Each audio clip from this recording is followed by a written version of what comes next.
Jika ada satu pohon, kita sebut dengan individu. Lalu, jika ada banyak pohon, kita sebut dengan apa? Hai, perkenalkan nama saya Rindu Rometo Borisinaga dengan NIM 2302053. Dosen pembimbing saya adalah Ibu Salmiati. Saya dari Program Studi Agroteknologi Institut Teknologi Perkebunan Pelalawan Indonesia. Kami dari kelompok 6 akan mempresentasikan tentang populasi dan sebaran tumbuhan. Sebelumnya teman-teman ada yang udah tahu apa itu populasi? Belum. Nah, karena teman-teman belum pada tahu nih apa populasi, jadi populasi pertama kali akan dijelaskan oleh Desta. Apa itu pengertian dari populasi? Populasi. Apa sih itu populasi? Pasti kita sudah sering mendengar seperti kata-kata populasi mahasiswa, populasi gajah Sumatera, populasi mangga, dan banyak populasi-populasi lain yang sering disebut-sebut dengan orang.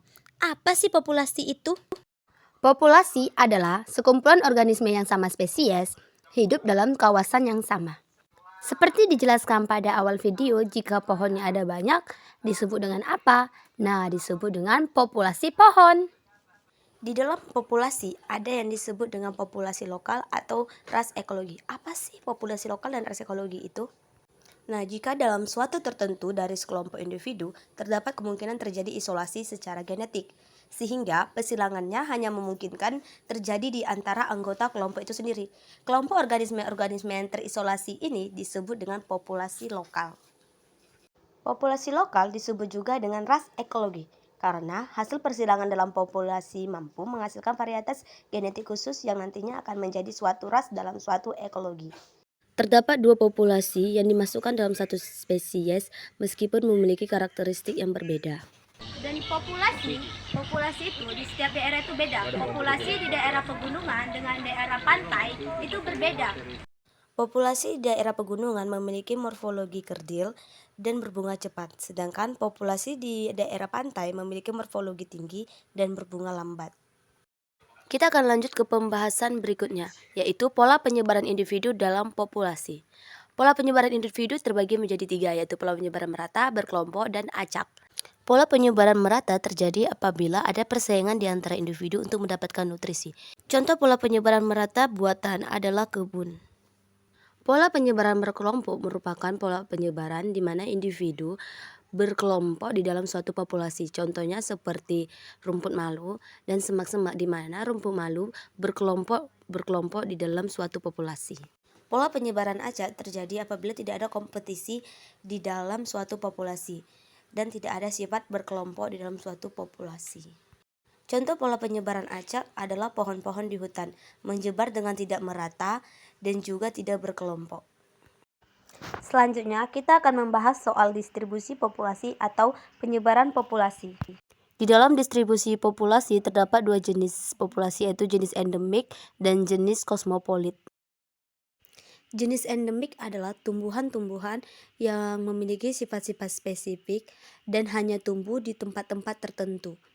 Contoh dari tumbuhan jenis endemik adalah apel Malang, anggrek Papua, bunga rafflesia, dan kantong semar. Sedangkan jenis kosmopolit adalah tumbuhan yang dapat ditemukan hampir di semua kondisi tempat. Contoh dari jenis kosmopolit adalah kelapa-kelapaan dan paku-pakuan. Ciri-ciri dasar populasi terbagi menjadi dua, yaitu biologi dan statistik. Biologi lebih cenderung ke individu, sedangkan statistik lebih cenderung ke kelompok. Kerapatan atau kepadatan populasi disebut juga dengan densitas, merupakan besaran atau parameter tentang banyaknya individu atau biomasa per satuan ruang atau tempat. Kerapatan atau kepadatan populasi jarang bersifat tetap atau statis. Besar populasi dapat diukur dari kelipatan kepadatan jumlah kepadatan biomasa.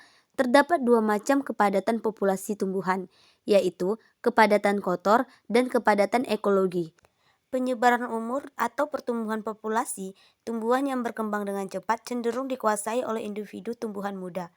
Populasi dengan pertumbuhan tetap akan mempunyai pengelompokan umur merata. Terdapat tiga fase kelompok ekologi, yaitu fase sebelum reproduksi, fase reproduksi, dan fase sesudah reproduksi. Penyebaran populasi di alam berlangsung melalui tiga cara, yaitu emigrasi, imigrasi, dan migrasi. Ada beberapa adaptasi populasi dalam distribusinya, yaitu adaptasi terhadap jenis tanah, adaptasi iklim, adaptasi tinggi daerah dan garis lintang, dan adaptasi fisiologi. Beberapa faktor pembatas pertumbuhan populasi diantaranya iklim, bencana alam, penyakit, distribusi sumber daya, perilaku sosial atau pada hewan, suhu, kelembaban, cahaya, struktur tanah dan nutrisi, kimia air, pH, dan salinitas. Sekian penjelasan dari saya, lebih dan kurangnya saya mohon maaf. Terima kasih telah menonton, sampai jumpa di video berikutnya.